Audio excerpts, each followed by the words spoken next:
I didn't mean to hear it. I wasn't supposed to understand a single word. And yet one sentence, just one, shattered everything I thought I knew about my marriage. I'm glad you're here, because what I'm about to tell you, it still shakes me when I think about it. Let me start at the moment everything inside me collapsed, the moment my husband unknowingly revealed who he truly was. It happened on a quiet Tuesday morning. A Tuesday I will never forget, because it began so normally, so harmlessly, so forgettably, and ended with the kind of truth that divides lives into before and after. But before I explain how I ended up frozen in the hallway of a stranger's apartment, listening to my husband speak Spanish, thinking I couldn't understand him, I need to take you back a little. Not far, just enough to understand how we got here, why it mattered, and why his words cut deeper than anything anyone has ever said to me.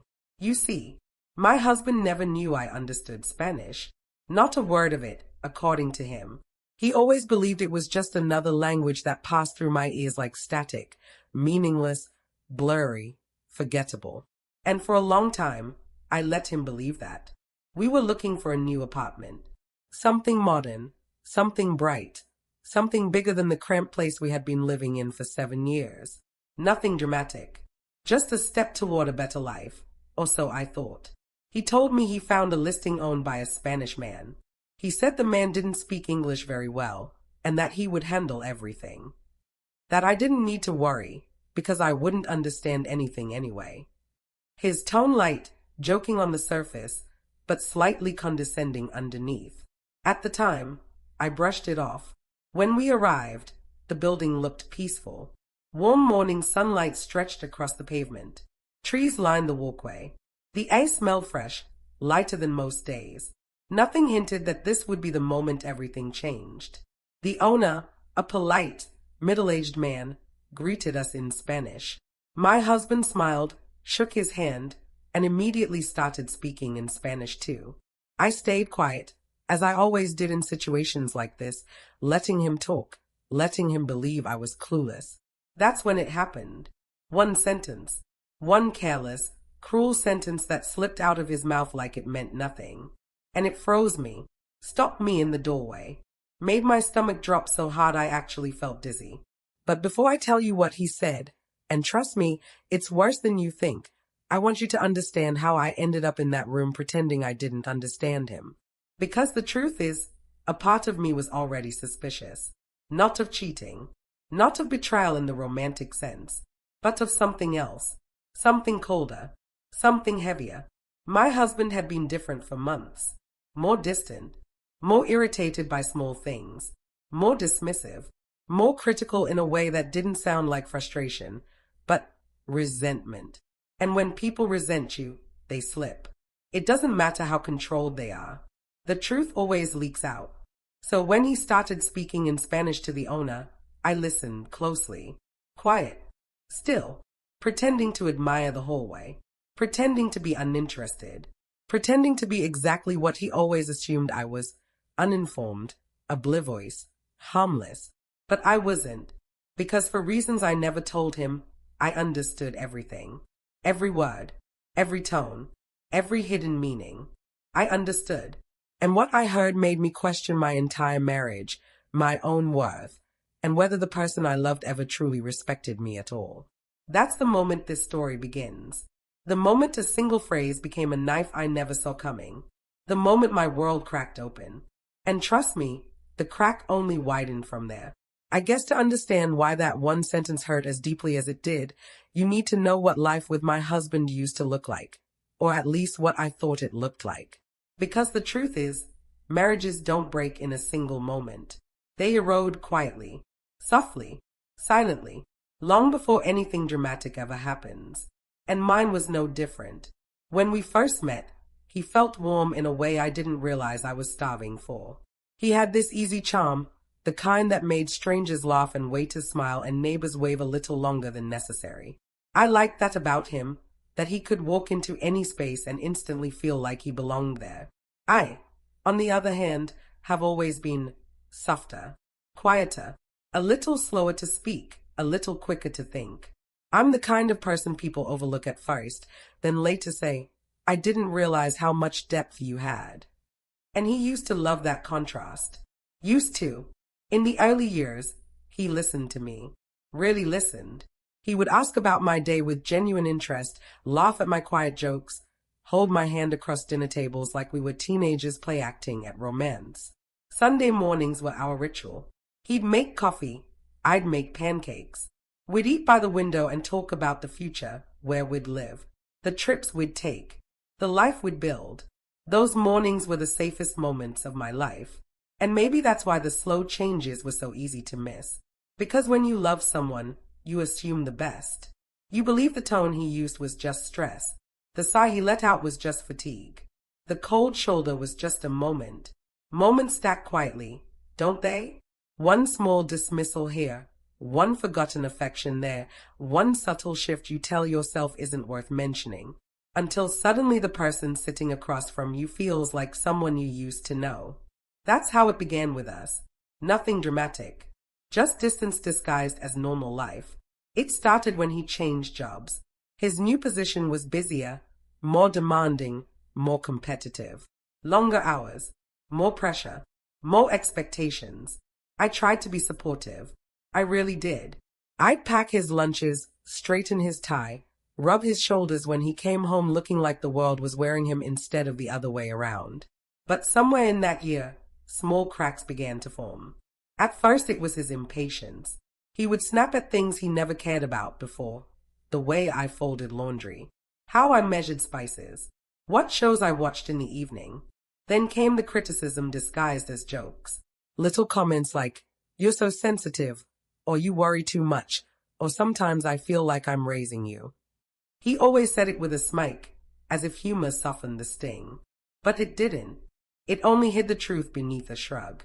I brushed it off because that is what people like me do. We convince ourselves it's not worth the fight. That maybe we misunderstood. That maybe he didn't mean it that way. And every time I let something go, a piece of myself went with it. The worst part was how normal it all looked from the outside. We still laughed in front of friends. We still posted smiling pictures. We still held hands at gatherings, a little too tightly, like a performance for an audience who didn't even know they were watching. And then, slowly, he began taking control of things in a way that felt less like leadership and more like possession. He started handling conversations for me. He'd answer questions people asked me before I could speak.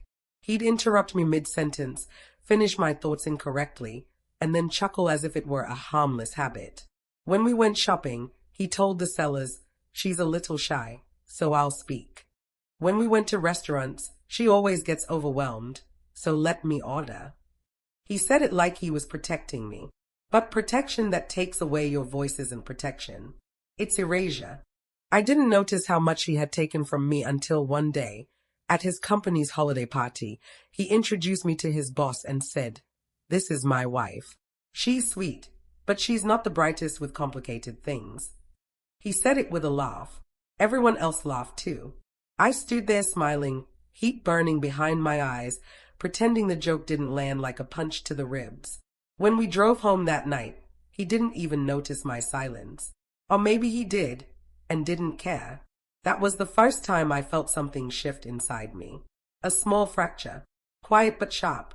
I remember thinking, when did I stop being his partner and become his accessory? But, of course, I didn't say it aloud.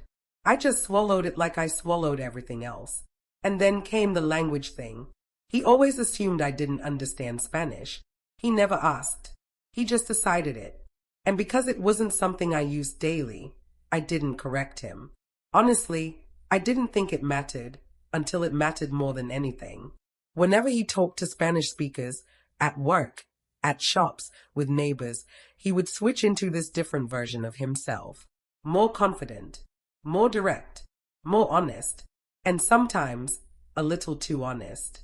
I didn't think much of it at first, but there was one moment, months before the apartment incident, that lingered with me. We were at a cafe and the barista didn't understand his order, so he explained it in Spanish. He said something like, "Don't mind my wife, she gets confused easily." The barista looked at me with sympathy. It hit me so oddly that I questioned myself. Was he joking? Was I imagining the tone? But the softness in the barista's eyes told me I wasn't. I let it go, again. A pattern I was slowly beginning to resent in myself as much as I resented in him. The apartment hunt started around that same time. He insisted on taking the lead. Said it was too stressful for me. Said I didn't understand contracts, or pricing, or negotiations well enough. I hated the way his words made me shrink. The way I began doubting my own intelligence just because he doubted it. Still, I stayed quiet. Because I thought marriages required compromise. Because I thought loving someone meant trusting them. Because I thought maybe I was overreacting.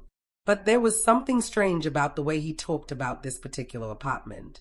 He seemed more invested when he spoke to the owner on the phone than when he spoke to me. He would step outside to take the calls. He hung up too quickly when I walked into the room. He avoided answering my questions about the price.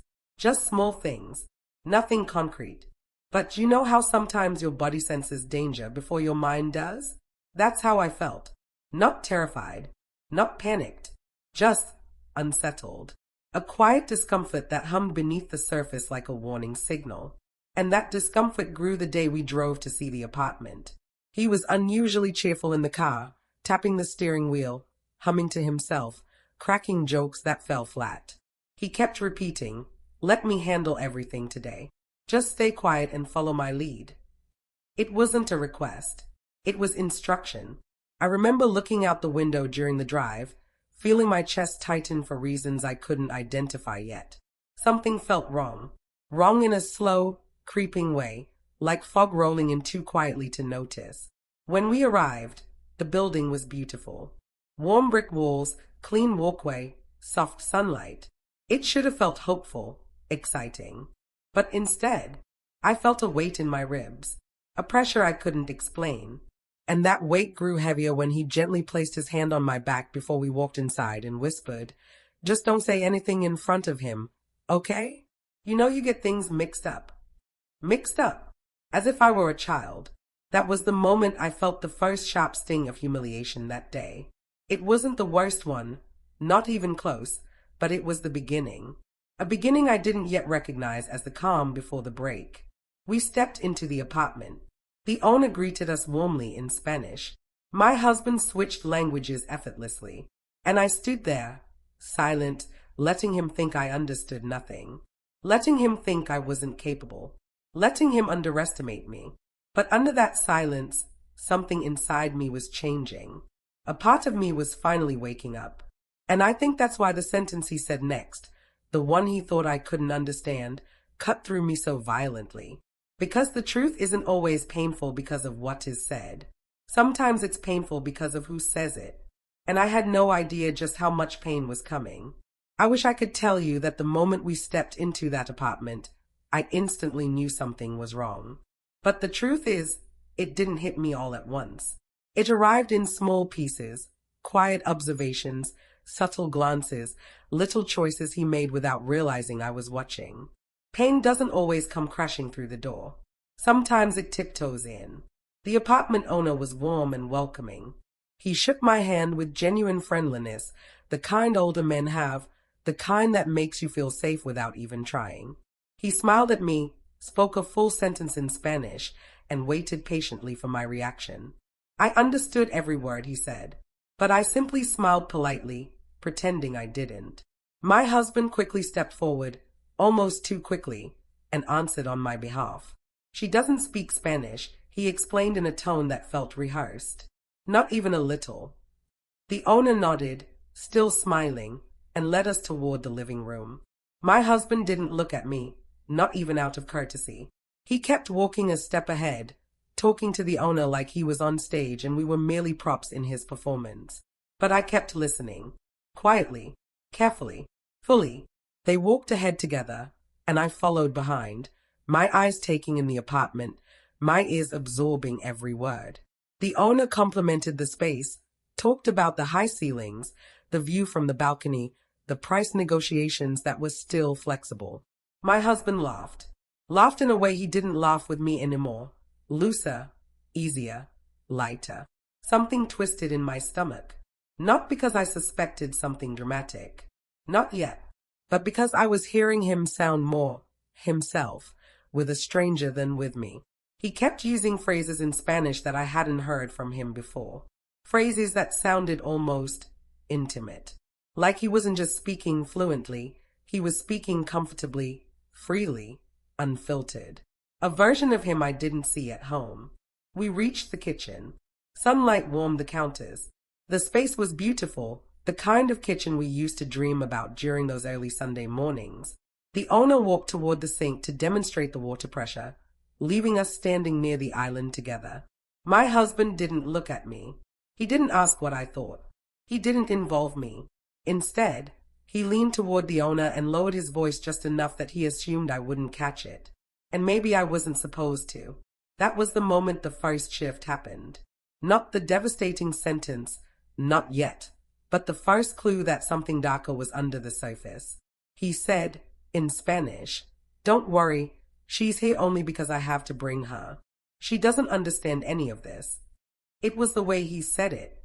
Casual, dismissive, like I was luggage he was forced to carry. My chest tightened. This wasn't a joke. It wasn't teasing. There was no smile, no softness, just annoyance. He didn't know I understood all of it. He didn't know I was standing 3 feet away hearing myself being minimized like a useless accessory. The owner glanced at me, uncomfortable. I could see it in his eyes. A slight frown, a brief hesitation. He felt the disrespect. Even if he didn't understand our marriage, he understood tone. The owner said gently, "She seems very kind." My husband shrugged. Kind? Yes. Smart? Not really. Something went cold inside me. Not because it was the worst thing he'd ever implied, but because this time he wasn't joking. This time he wasn't performing for a crowd. This time he was speaking to a stranger who had nothing to do with us. And that meant this was how he truly saw me. I felt a small tremor inside. Not anger. Not yet. It was something quieter. Something like the first crack in glass. A sound so faint you might miss it unless you're standing very, very still. We continued the tour. I moved slower than before, the rooms passing around me like scenes in a movie I wasn't really watching. He kept speaking Spanish. He kept assuming I was oblivious. He kept saying tiny things, subtle things. She's not good with numbers. She gets confused easily. She won't understand the contract. She's just here for support. Each sentence, on its own, might have seemed harmless. Together, they formed a pattern I could no longer deny. Was this truly what he thought of me? Or had he always thought this way, and I had simply been too in love to hear it? We walked toward the balcony. The door slid open, letting in cool air. The view was stunning, the city spreading out below, the morning sun stretching across rooftops. I stood there for a moment, my hands gripping the railing, my thoughts tangled like threads in a tight knot. At my side, he kept speaking to the owner. And then, something happened that made the knot tighten a little more. The owner asked, "Ella tiene alguna preferencia para el apartamento?" Does she have any preferences for the apartment? A simple question. A kind one. Expected, even. My husband didn't even look at me when he answered. She doesn't know what she wants. She never does. The words hit me harder than I expected. Never. That wasn't true. I had opinions. I had thoughts. I just learned to silence them around him because he always dismissed them. Hearing him say it so casually, so confidently, as if it were a fact everyone agreed on, it made something inside me twist painfully. The owner turned to me again, apologetic, as if he sensed something was off. I gave him a small smile, the kind you give to reassure a stranger that you're okay even when you aren't sure you are. But inside I was unraveling stitch by stitch. We moved to the last room, the bedroom. It was spacious, bright, peaceful, but I could barely see it anymore. Every comment my husband made echoed in my mind like footsteps in an empty hallway. And that's when the next small discovery came. The owner mentioned the price again, clarifying a detail. My husband answered in Spanish, "It doesn't matter what she thinks. I'm the one making the decisions.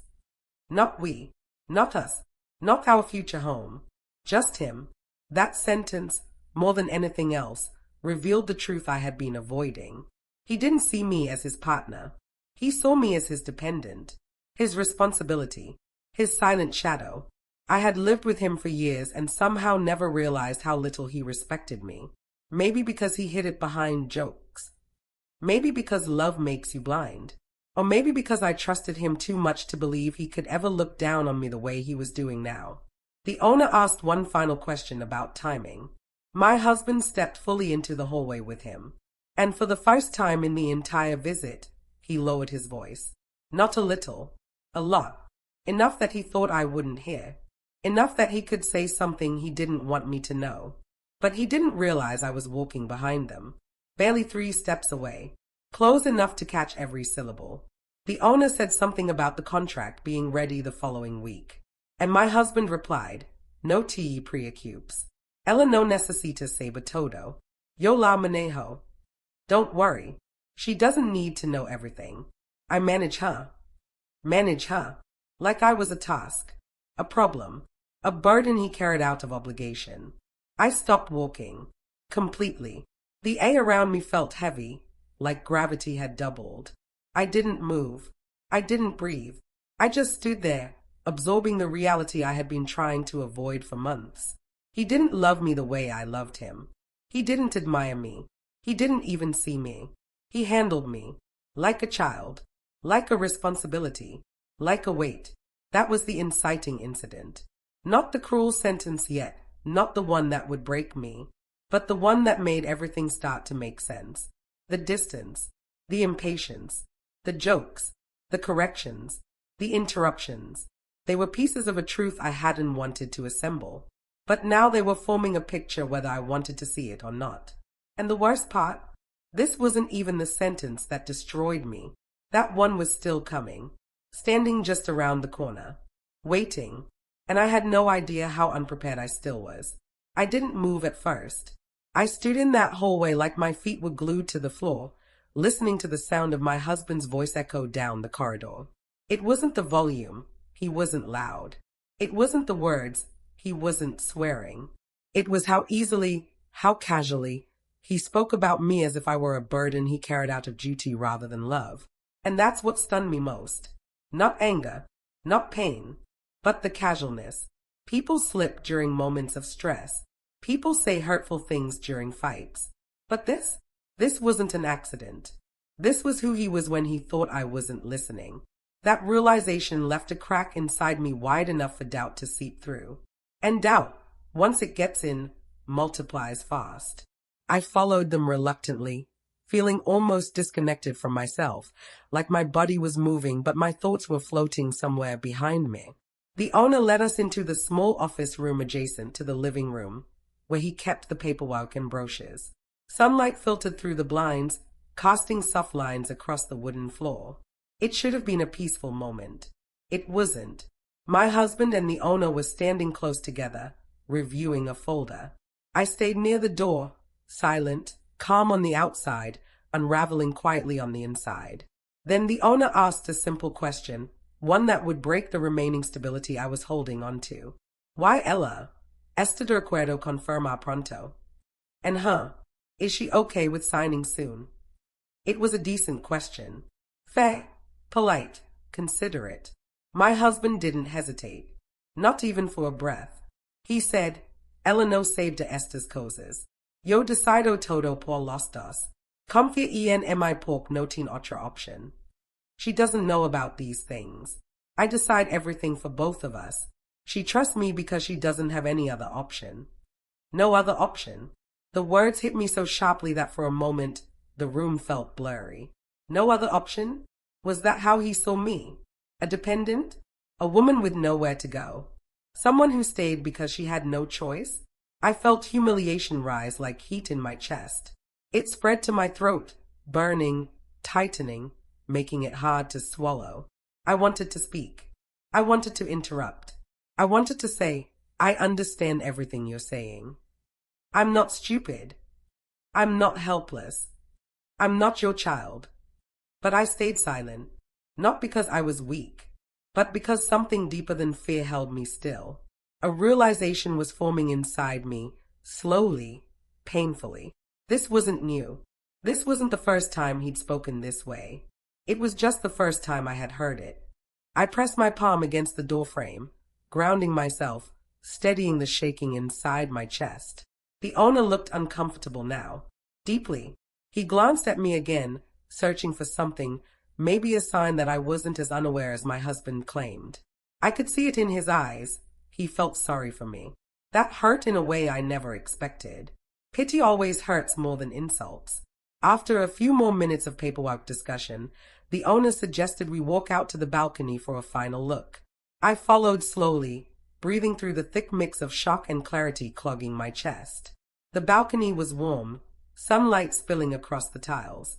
A gentle breeze brushed past me, carrying quiet city sounds. It should have been refreshing. It wasn't.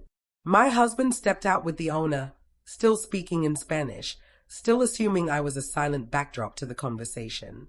I leaned against the railing, hands trembling just slightly, pretending to admire the view. That's when it happened. The moment that became the breaking point. The moment I still replay sometimes, trying to understand how I didn't see it sooner. The owner asked softly, "Ella sabe cuánto cuesta el apartamento?" Does she know how much the apartment costs? My husband chuckled. No, he said. Ella no sabe nada de dinero. Nunca le digo cuánto realmente ganamos o gastamos. Se estresaría. She knows nothing about money. I never tell her how much we really earn or spend. She gets stressed. My throat tightened. My fingers dug into the railing. I held my breath because I knew if I exhaled, something inside me would crack loudly enough for them to hear. The owner frowned. He looked at me again. This time the pity was replaced by disbelief. My husband continued, still laughing lightly.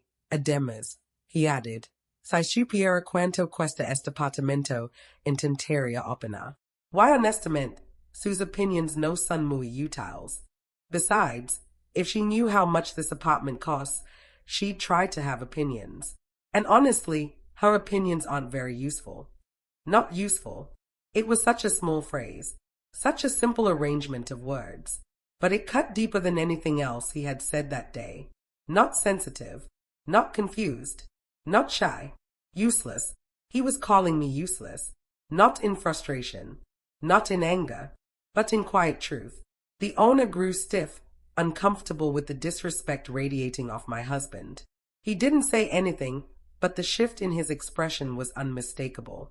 For a brief moment, an absurd thought passed through my mind. If even a stranger can see it, why couldn't I? The truth was beginning to crystallize, and every new piece made the picture worse. My husband wasn't just controlling. He wasn't just dismissive. He wasn't just condescending. He didn't respect me at all. Not as a partner. Not as an equal. Not even as an adult. And then, just as I was beginning to process all of this, he delivered the sentence. The one that didn't just sting. The one that didn't just hurt. The one that broke something inside me so deeply I knew nothing would ever be the same afterward. The owner mentioned the possibility of negotiating the price down. A harmless statement. And my husband replied, calmly, lightly, effortlessly, estoy tratando de comprar este apartamento sin que ella lo estrope. Si fuera por ella, viviríamos en un lugar básico y aburrido. Ella no sabe lo que es bueno. I'm trying to buy this apartment without her messing it up. If it were up to her, we'd be living somewhere basic and boring. She doesn't know what good things are. Something snapped. Not loudly, not dramatically, not visibly, but inside me, a wire that had been stretched too tightly for too long finally broke. He kept talking. I don't even remember the rest of his sentence, because my heartbeat suddenly drowned everything out. A slow, heavy thud that pulsed through my entire body. I stepped back from the railing, breath catching somewhere between my chest and throat. He didn't think I understood. He didn't think I could understand. He didn't think I had the intelligence or awareness to even be part of my own life decisions. In his eyes, I was dead weight. And the worst part, this wasn't just a comment. This wasn't a moment of frustration. This was his worldview. This was the person I married. This was the truth. And I finally saw it, clearly, painfully, fully. I turned around, walking back inside the apartment, needing space, air, anything that wasn't him. My hands were shaking. My eyes burned. My heartbeat felt too loud. In that moment, I felt small. So small that I wondered if I still existed fully at all. But beneath that pain, beneath the humiliation, the heartbreak, the disbelief, something else began forming. Something unexpected. Something sharp. Something strong. A seed. A quiet seed of anger. Real anger. Not the fleeting kind. Not the quick spark that fades. This was the deep kind. The kind that grows roots. And as I stood in the far corner of that apartment pretending to examine a wall, pretending not to have heard anything, I realized something. I wasn't powerless. He just didn't know who I really was. And he had no idea what was coming. I didn't confront him that day. Not there. Not in front of the apartment owner. Not while my emotions were raw and bleeding. I walked through the rest of the tour with the quiet stiffness of someone holding too much inside. He didn't notice. Of course he didn't. Men like him rarely notice when the woman beside them is shattering quietly. He kept talking, kept explaining things, kept pretending he was the only mind in the room capable of functioning. But something inside me had shifted so drastically that I could barely recognize myself. Just an hour earlier, I had walked into that apartment as his wife. Now I stood there as something else entirely. Someone awake, someone aware, someone no longer willing to be managed. But I didn't show it. Not even a flicker. I let him believe nothing had changed. Because anger, when quiet, becomes strategy. We eventually said goodbye to the owner. My husband shook his hand with that confident smile he loved so much, the one that made him feel important. I smiled politely, thanked the owner in English, and walked out with practiced calm. But as we descended the stairs, each step felt like the click of a lock turning inside me. A decision forming. A plan growing roots. In the car, he was cheerful, practically glowing. All went well, he said. I told you, I handle these things better. I nodded gently, not agreeing, just listening. Inside, my mind was spinning with 1,000 thoughts, but they weren't chaotic. They were clear, sharp, focused. I replayed every word he said in that apartment, every insult dressed as fact, every disrespect slipped into casual conversation, every assumption about me. And for the first time, instead of feeling hurt, I felt something steadier. Resolve. Not the dramatic movie kind where someone storms out and slams the door. Not shouting, not crying, not breaking down. Mine was quieter, simpler, heavier. A decision to take control of the life I had slowly handed over to him piece by piece. I turned my face toward the window during the drive home, watching the world pass by, letting the cool glass ground me. He was talking about mortgage rates and paperwork and negotiations, everything he thought I couldn't possibly understand. I listened, not to him, but to the silence forming inside me. The silence that wasn't weakness this time, but power. By the time we got home, I had already begun planning. Not revenge, not exactly. More like reclamation. Taking back the parts of myself he had convinced me I didn't have. My intelligence, my independence, my voice. And the more I thought about it, the more I realized I'd been shrinking myself for so long I barely remembered what it felt like to stand tall. But now I felt something rising inside me slowly, like water filling a container. We walked into the apartment. He tossed his keys on the counter and loosened his tie, completely unaware that the woman standing behind him was no longer the one who had left that morning. You seem quiet, he said casually. Tired. I smiled, just a small, controlled curl of my lips. Just thinking.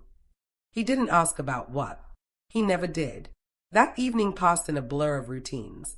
Dinner, dishes, a show on TV, all the superficial normalcy we had built our lives on. But underneath that surface, my mind was working relentlessly.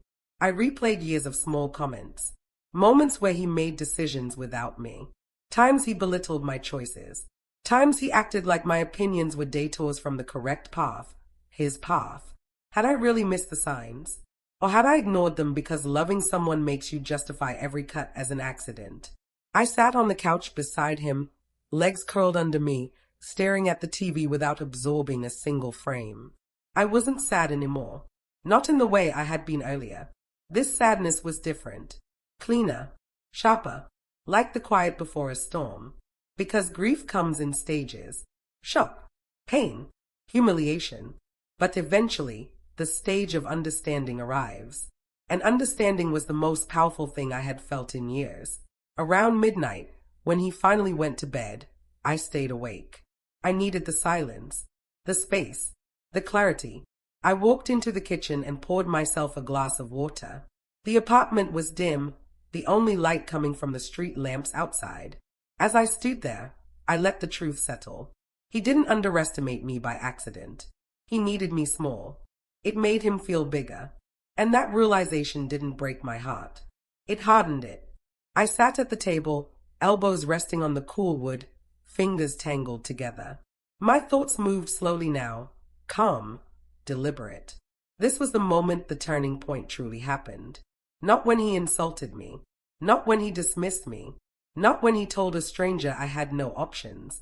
It happened now. When I decided to stop participating in his version of my life, I wasn't going to confront him emotionally. I wasn't going to cry, scream, beg, or explain. Explaining your pain to someone who caused it on purpose is pointless. Instead, I would do something simpler and far more impactful. I would show him who I truly was, not through words, but through action. And the first step? Taking back control of the thing he believed I had no understanding of. Our finances, our plans, our future. He thought I was incapable. He thought I couldn't understand numbers. He thought I was dependent. Good. Let him think that. Because the most dangerous person in any story isn't the loud one. It's the quiet one who has finally stopped being afraid. I grabbed my laptop from the bedroom and returned to the kitchen. I opened bank tabs, email accounts, digital statements, things he assumed I never looked at. And for the next hour, I discovered more than I expected. He had been hiding things, not necessarily illegal, not scandalous, but dishonest. Tiny accounts he never mentioned, expenses he kept private, savings he didn't include when talking about our budget, messages about negotiations he had already made without telling me, payments to someone I didn't recognize, at least not yet. Every small discovery was like a breadcrumb leading toward a path I had somehow wandered off years ago. A path back to myself. By the time the clock struck 2 a.m., I felt a strange calm settle over me. For the first time in years, my life made sense. Not because it was perfect, but because the fog had lifted. I closed the laptop gently, not angrily, and leaned back in the chair. This was the moment I made the quiet promise that changed everything. I won't confront him until I'm ready. I won't expose what I know until I decide the moment. And when that moment comes, it will be on my terms, not his. He had no idea I understood Spanish. No idea I understood our finances. No idea I understood him. And soon, he would have no idea how quickly everything he controlled was about to slip out of his hands. Not because I was vengeful. Not because I wanted to hurt him. But because he had mistaken silence for stupidity. And that was his greatest mistake. Everything that happened after that night happened fast. Not rushed. Not chaotic. Just fast. Because once a decision becomes solid inside you, once the fear dissolves and the truth stands alone, movement becomes automatic. The next morning, I woke up before him. My body felt strangely light, as if shedding months, years, of silence had given me new lungs. He was still asleep, breathing heavily, unaware that the woman lying next to him had already changed. I didn't touch him, didn't wake him, didn't even look at him longer than necessary.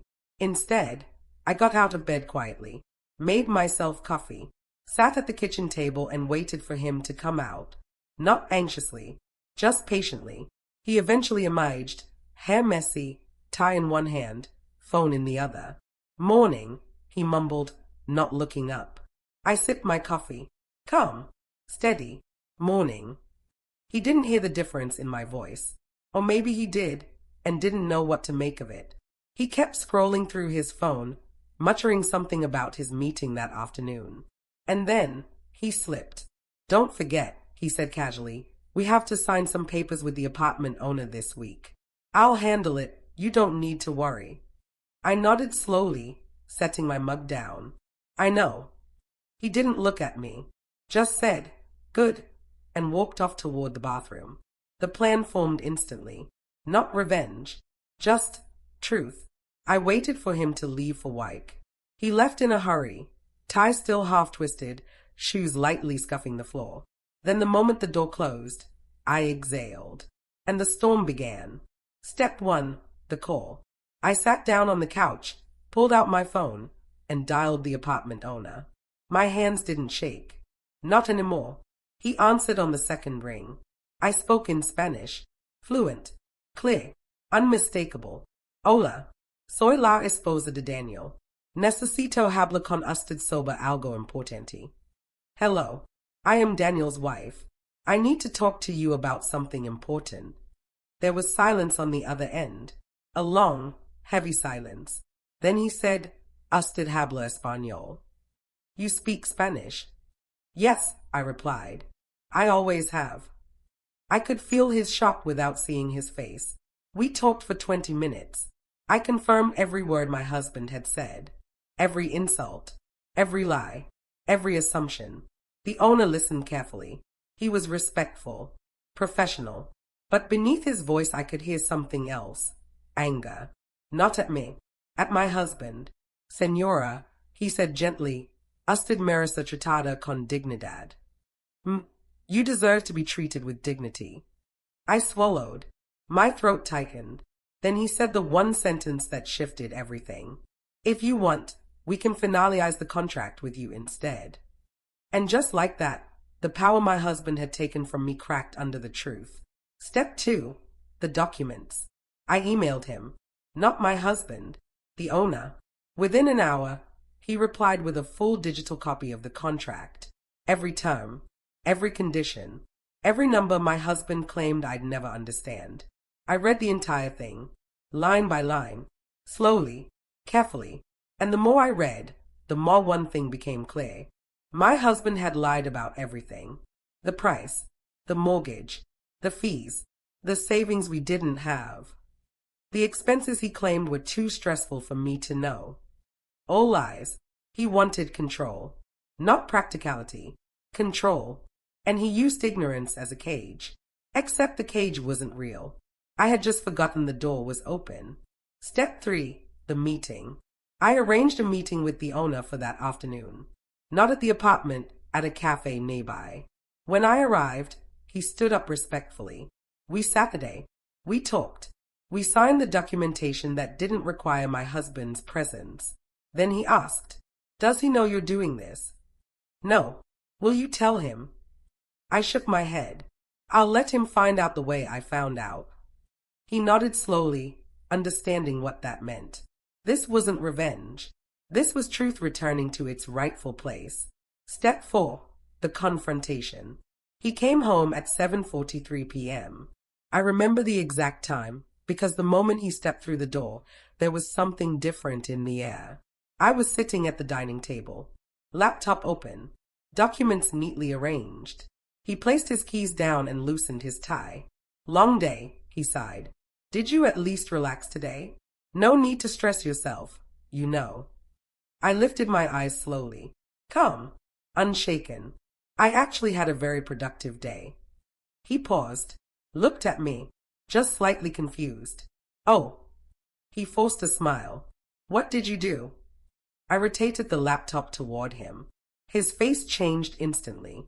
Contracts, numbers, legal agreements, all with my signature, all coordinated without him.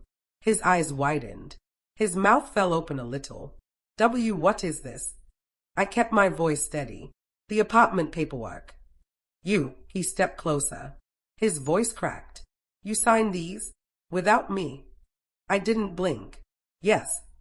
You don't understand these things, he snapped.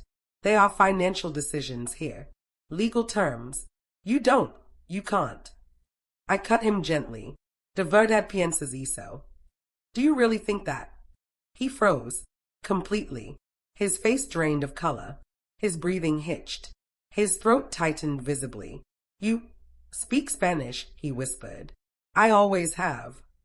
He stepped back slowly, like the truth physically pushed him. But I.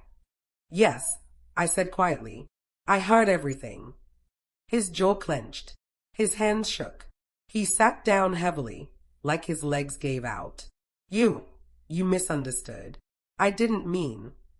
No, I said. Stop. Don't explain. I heard the truth, not the excuses. He looked around, lost, panicked, off balance in a way I had never seen. Because for the first time, the control wasn't in his hands. What are you planning to do? He whispered. I leaned back in my chair. Nothing dramatic.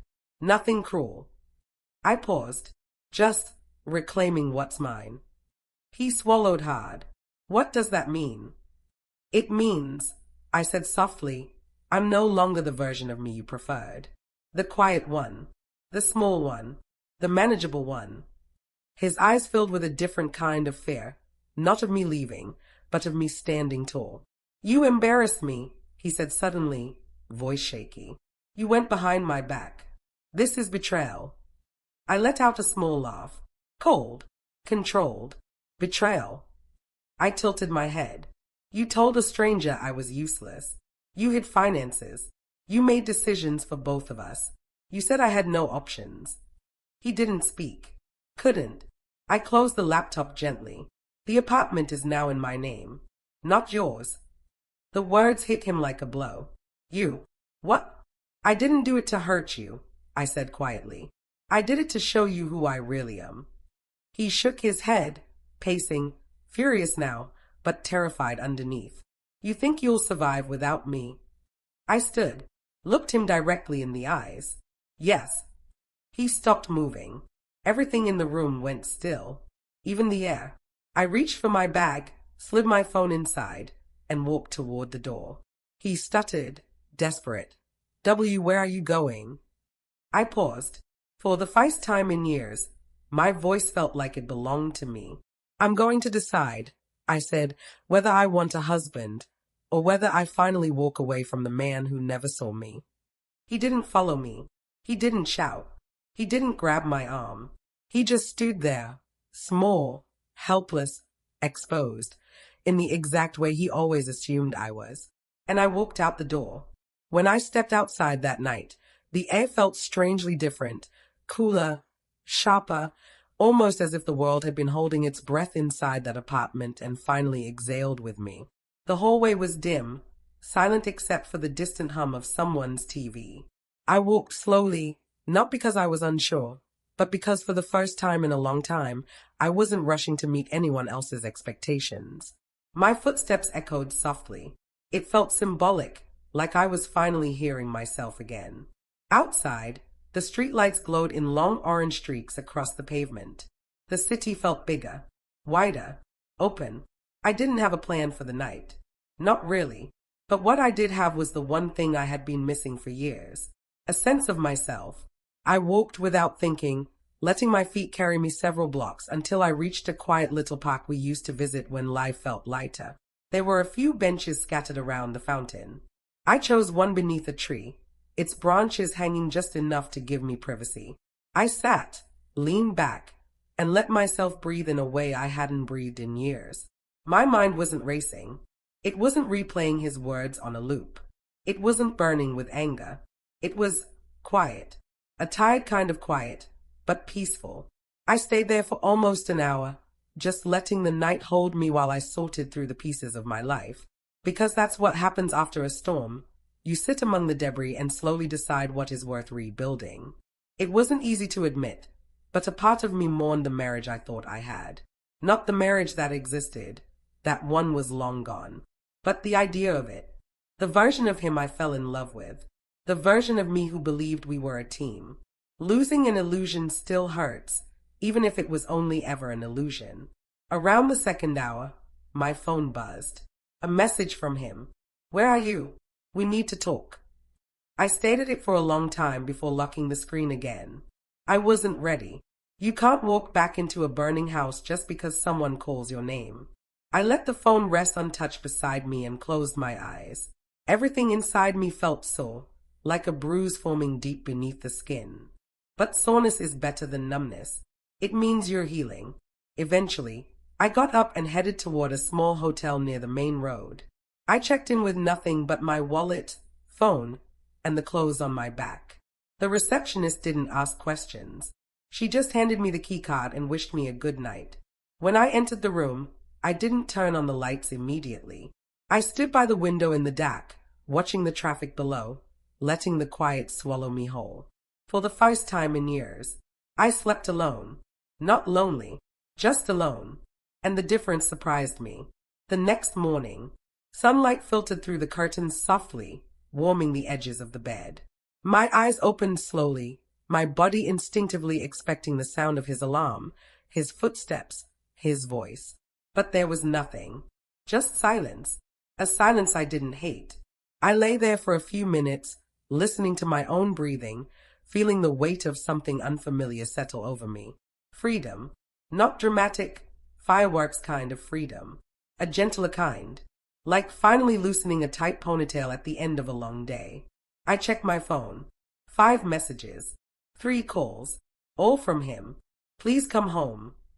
We need to talk. Why are you doing this? Answer me. I didn't reply. Not because I wanted to hurt him, but because rushing back into a conversation while emotions were still raw was a recipe for disaster. People say things in desperation that can't be unsaid, and I didn't want him to apologize out of panic. I wanted him to understand. I got dressed, brushed my hair, and opened the laptop I had brought with me. The apartment contract sat at the top of my inbox. I read it again, slower this time. Every line felt like a reclaiming of space he had tried to erase in me. I didn't regret signing it alone. If anything, I regretted how long I had waited to take responsibility for my own life. The aftermath with him. I didn't go home that day, or the next. On the 3rd day, I finally agreed to meet him, but at a cafe, neutral ground, where neither of us had the upper hand. When he walked in, I saw something in his face I hadn't seen in years. Uncertainty. He sat across from me slowly, as if afraid I might disappear if he moved too quickly. You blindsided me, he said softly. No anger, just confusion. I nodded. You blindsided me for years, I replied. He looked down, exhaled shakily. I didn't know you felt like this. And that sentence told me everything I needed to know. Because if he didn't know, it was because he never looked. I explained, in calm, steady words, everything I had heard. Everything he had said. Everything he had assumed. He didn't defend himself. He didn't deny it. He simply sat there with the weight of his own words settling into him. How long have you known Spanish? He finally whispered. Since before I met you. He swallowed hard. I never meant to hurt you. I know, I said quietly, and that's the problem. Because carelessness causes deeper wounds than intentional harm. Intentional harm you can see coming. Carelessness blindsides you. He sat back, staring at his hands. What now? He asked. I took a breath. Slow, measured. I don't know yet, but I know I can't go back to how things were. He closed his eyes, nodding slowly, accepting the truth even if it scared him. For the first time in years, he didn't tell me what I should do, or how I should feel, or what decision made the most sense. He just listened. And that small shift was bigger than any apology. But an apology doesn't undo years of being minimized. It doesn't erase humiliation. It doesn't rebuild self-esteem.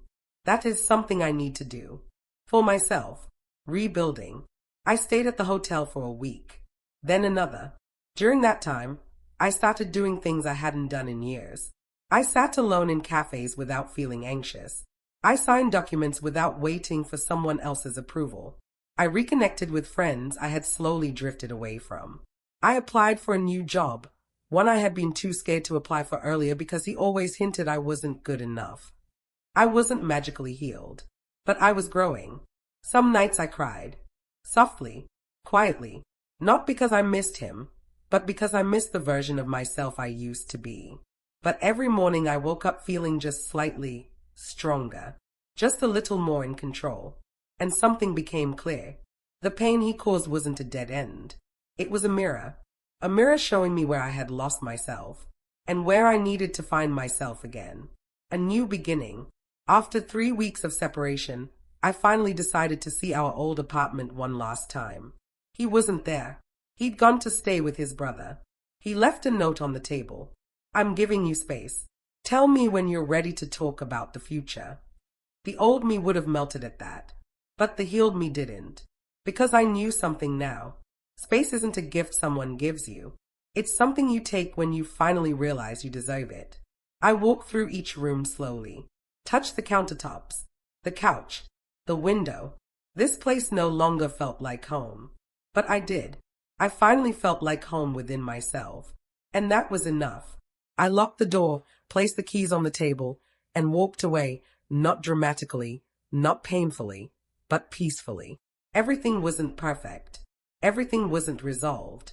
But the storm had passed, and I was still standing. I used to think that strength only looked like bravely confronting someone, raising your voice, or standing tall in the middle of chaos.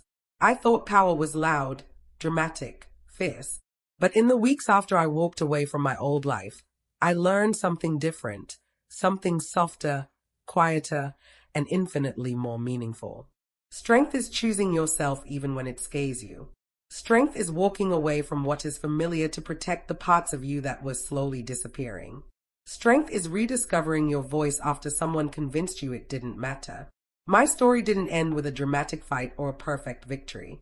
It ended the way real stories often do, with growing pains, small steps, and long moments of reflection.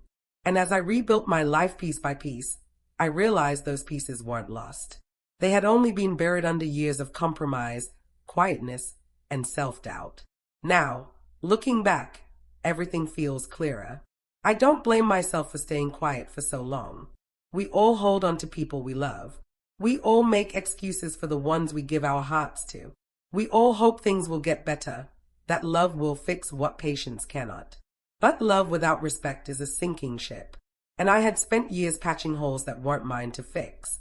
It took one ordinary day, one careless sentence, one quiet realization to finally make me see that I deserved more. Not luxury, not perfection, just dignity, just partnership, just someone who looked at me and saw an equal, not a burden. In the months that followed my separation from him, life unfolded slowly, but beautifully. I moved into the new apartment, the one he thought I couldn't understand, negotiate, or sign for. But it's mine. It holds my choices, my independence, my future. The first night I slept there, I lay in bed listening to the distant city sounds, my own thoughts echoing gently through the quiet rooms. And for the first time in years, I felt at peace. Not because everything was perfect, not because healing was complete, but because I finally felt aligned with myself, like the world inside me had stopped fighting the world outside me. I painted the walls soft colors, bought furniture in styles he never liked but I always loved, hung pictures that reflected my identity, not his preferences. Every corner of that home felt like a small declaration. I exist. I matter. I choose. I found a new job, one that challenged me in the best way. I made new friends, reconnected with old ones, and realized how many people had missed the version of me that had slowly disappeared in my marriage. And him? We talked eventually, not to rekindle anything, not to reopen old wounds, just to acknowledge the truth between us with the calm acceptance only distance can give. He apologized, deeply, honestly, and I believed him. But I also knew something important. A sincere apology doesn't require you to go back. Forgiveness and reunion are not the same thing. You can let go without returning. You can understand without forgetting. You can heal without rebuilding the same home. We parted ways gently, respectfully. Two people who once shared a life, now going in different directions with a little more understanding, a little more maturity, and a lot more honesty. He learned something painful but necessary. Respect cannot be optional in love. You cannot shrink your partner to feel bigger yourself. Eventually, they notice. Eventually, they break. Eventually, they leave. And I learned something equally important. Silence is not weakness. It's often survival. But staying in silence is a choice, and choosing to break it is where true strength begins. Some days, I still think about the woman I used to be. The version of me who tiptoed around someone else's moods, who apologized for opinions, who waited for permission to exist in her own life. I don't hate her. I feel compassion for her, because she did the best she could with what she believed about herself. But now I know better, and knowing better is freedom. I wake up in my new apartment each morning and open the windows, letting sunlight spill across the rooms. The air feels cleaner somehow. My breaths feel deeper. My steps feel steadier. This is my space, my life, my voice. And every day, I honor the decision I made to choose myself, even when it hurt. I want to tell you something I wish someone had told me long before everything fell apart. You don't need someone else to validate your worth. You don't need permission to stand tall. You don't need to stay small just to keep the peace. You deserve to be seen, heard, respected. If someone makes you feel small, that's not love. If someone silences your voice, that's not protection. If someone diminishes your worth, that's not partnership. And if you ever forget who you are, life will find a way to remind you. Sometimes loudly, sometimes softly, sometimes through a sentence spoken in a room where someone thinks you're not listening. No story ends with one moment, one betrayal, or one realization. But every story begins with a choice. And this was mine. I chose myself. And choosing yourself, truly, deeply, unapologetically, is the beginning of every beautiful thing that follows. Thank you for listening to my story. It means more than you know. Did you like my story? Please like and subscribe and tell me in the comments where you're listening from. I want to know how far this story of mine travels. And if I can leave you with one final thought, one clean sentence, let it be this. Never let someone convince you that your silence is weakness. Sometimes it's the strength you gather before you stand tall again.